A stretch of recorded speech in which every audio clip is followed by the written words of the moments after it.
Okay, today is the last video I'm gonna post before the podcast. Now, I'm gonna talk about two things, okay?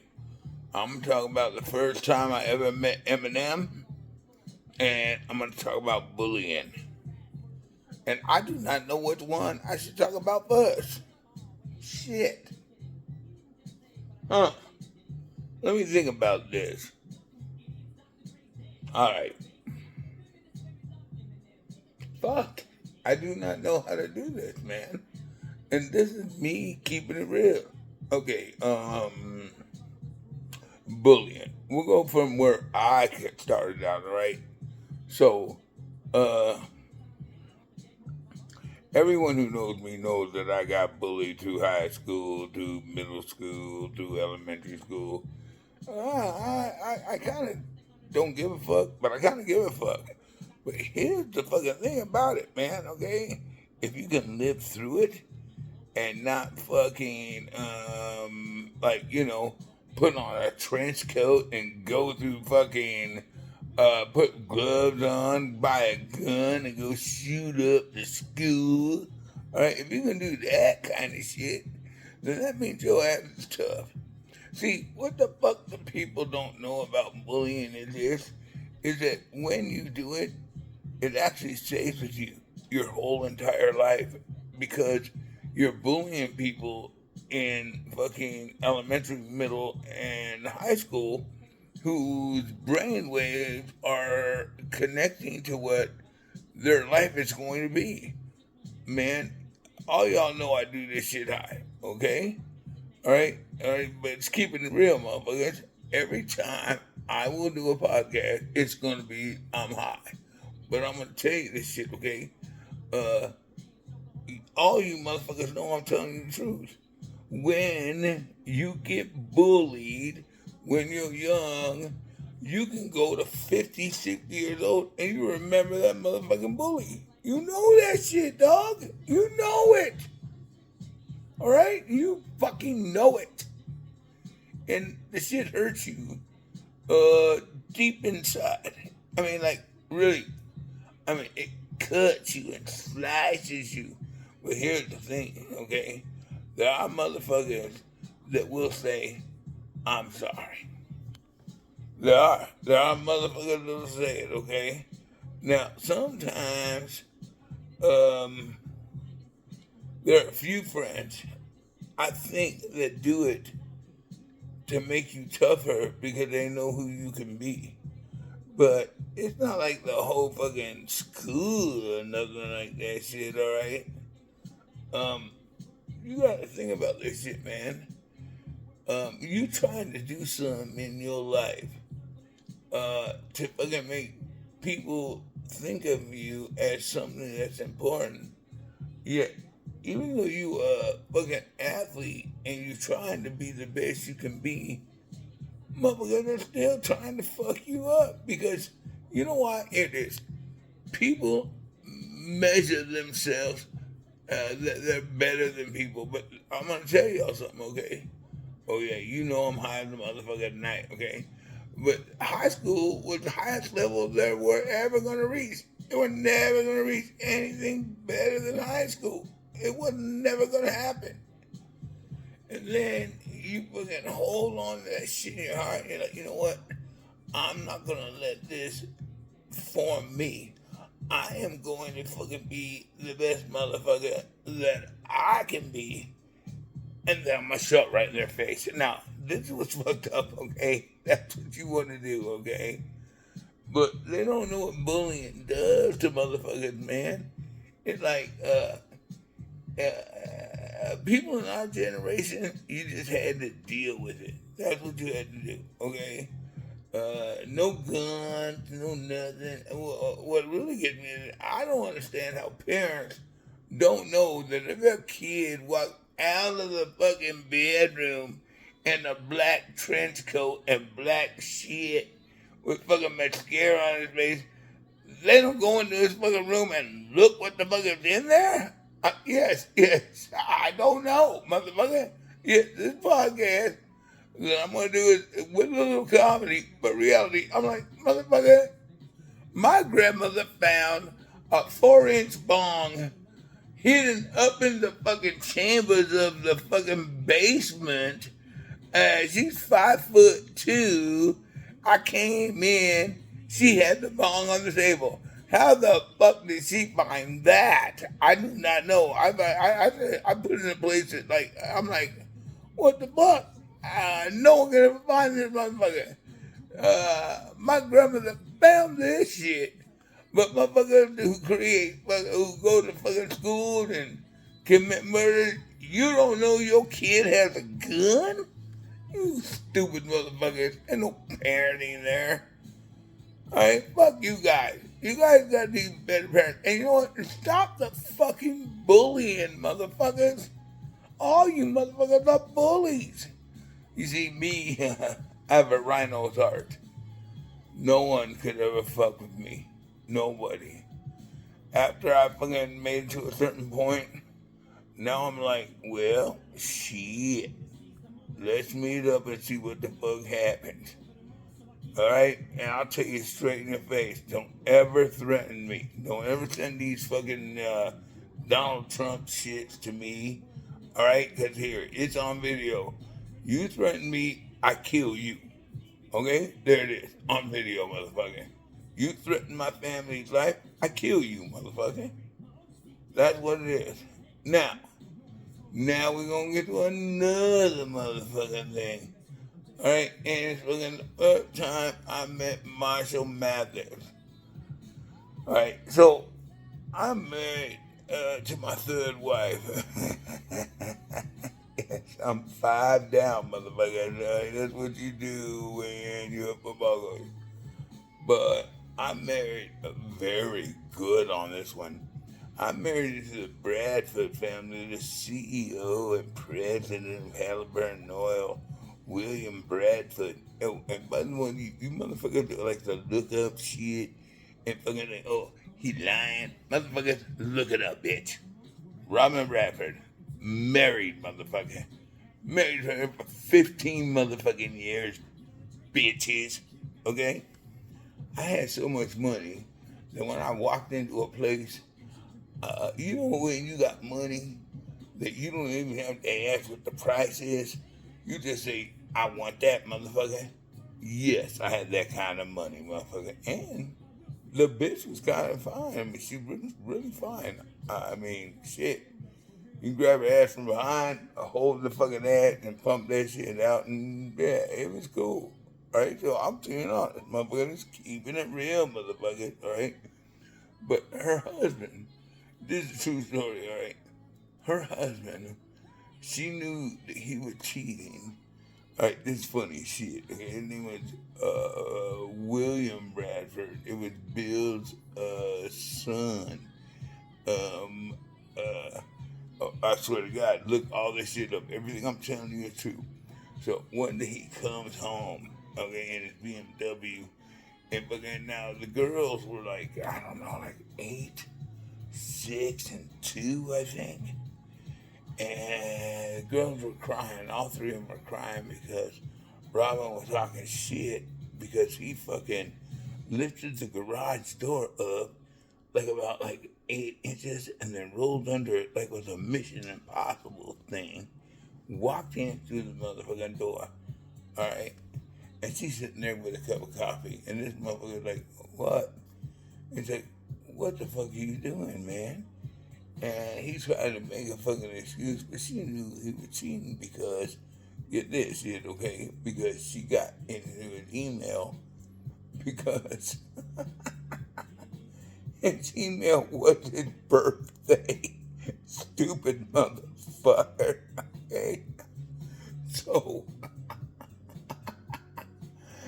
she took the keys to the BMW, got onto the tollway in Plano, Texas.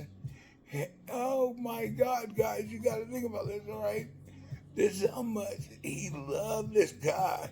She hated the fact that he was cheating, and it was right there on the thing like, oh, I love when you press me against the wall and fuck me in the ass and shit like that. I'm like, okay, well, fuck it. It's all right. So anyways, I didn't know the shit she told me.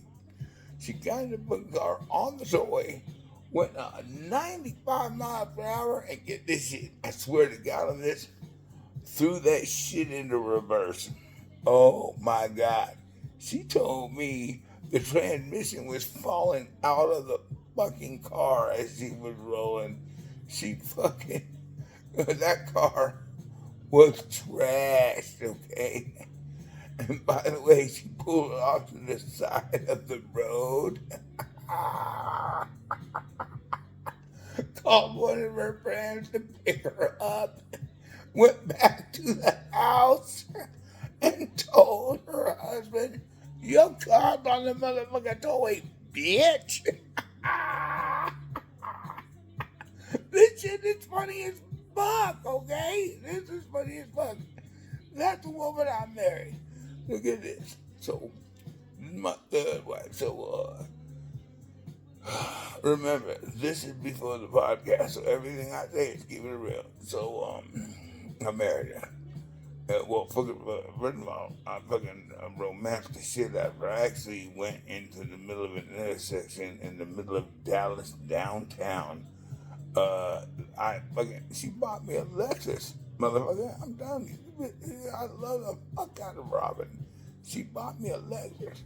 So I put the fucking car right in the middle of the intersection, put on the brights, and played a country song, and I danced to it with her.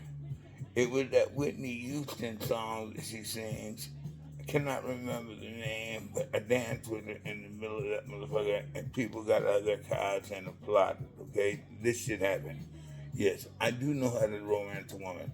And by the way, I fuck up very well, okay? I mean, I fuck well. Like, women be like, yeah, he's a dick, but he's my dick and shit, okay? I actually had a woman say this to me. She said, and this is what fucks with a man's ego. She said, I would have fucking left you long ago if you weren't so good in bed. Now, how the fuck do you fucking take that? I would have left you long ago if you weren't so good in bed. So that means, like, what the fuck am I? I have no idea. See, keeping it real. Still to this day, that shit fucks with my ego. Somehow, some way, I would have left you long ago if you weren't so good in bed. It's like, my fucking chest hurts on that one. I do not know how to take that shit, alright?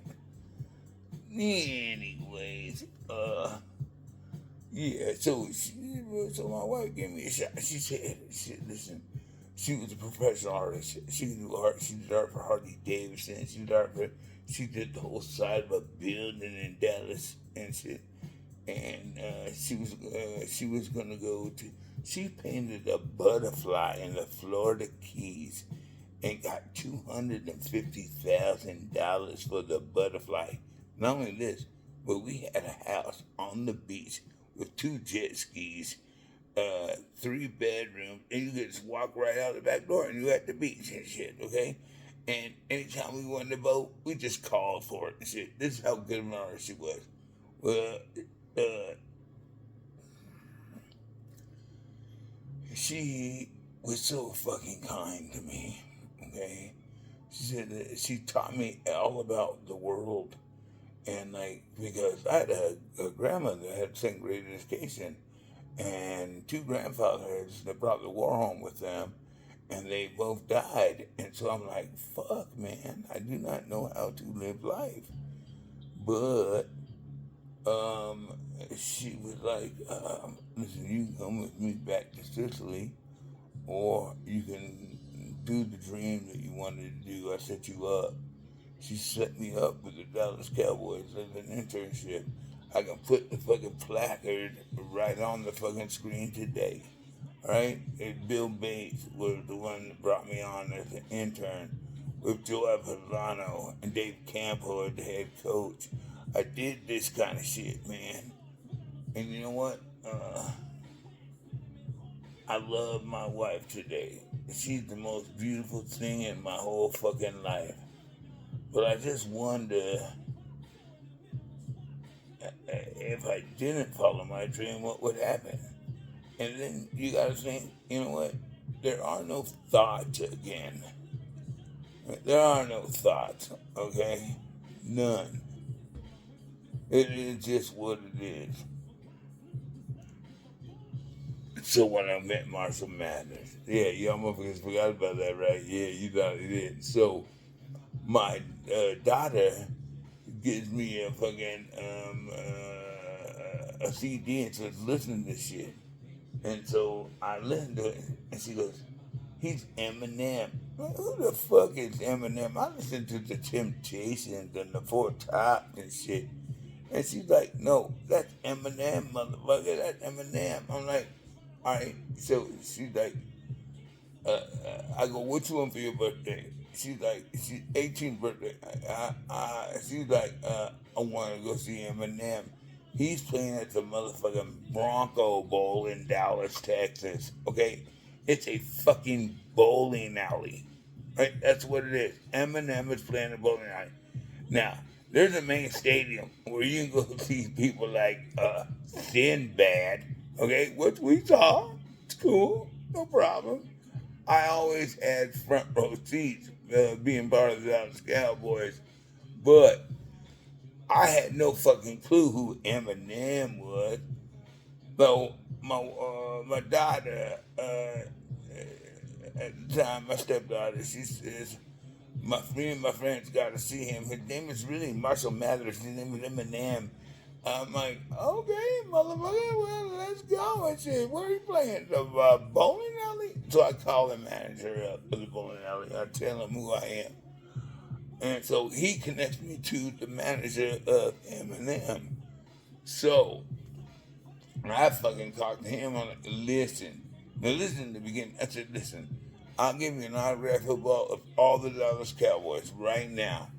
If you can get my daughter in the front row and he can come down and say hello to her for her birthday. Get this shit. Okay, so I'm thinking we gonna be in a stadium and shit, okay? No.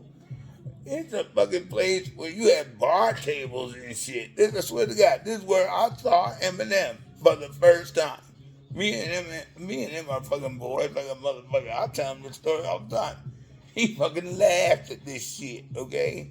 So it's like little bar tables, and my daughter's there with like 6 of her friends. I asked man, could he come down and say hello to her? I thought it would be like something cool and shit, you know, like on the spotlight. But no. He had an intermission. Eminem had a fucking intermission. Can you believe this shit to this day? Eminem had an intermission? Motherfucker. The baddest motherfucker alive when it comes to rap. And he's my motherfucking boy, dude. He's my fucking boy, dog. Anyways, so he comes down during the intermission and talks to Emily and her fucking friends. He's standing there at the motherfucking bar table with stools around it and talking to her. And I do not know what that meant. You know that from this day to that day, I never had a fucking clue what that fucking meant. But gosh damn, man, that guy's a fucking stud. I mean, I know Eminem, I know I know Snoop, I know a couple of other motherfuckers too, but they helped me help children. And I'll never forget this motherfucker coming down and talking to my stepdaughter's fucking friends. Unbelievable. At a fucking bowling alley. Alright? Yeah, I know I'm a little high, but if we're keeping it real, we're keeping it real. Last video before the podcast, and then you gotta get me to get me, motherfuckers. Alright? I'm out.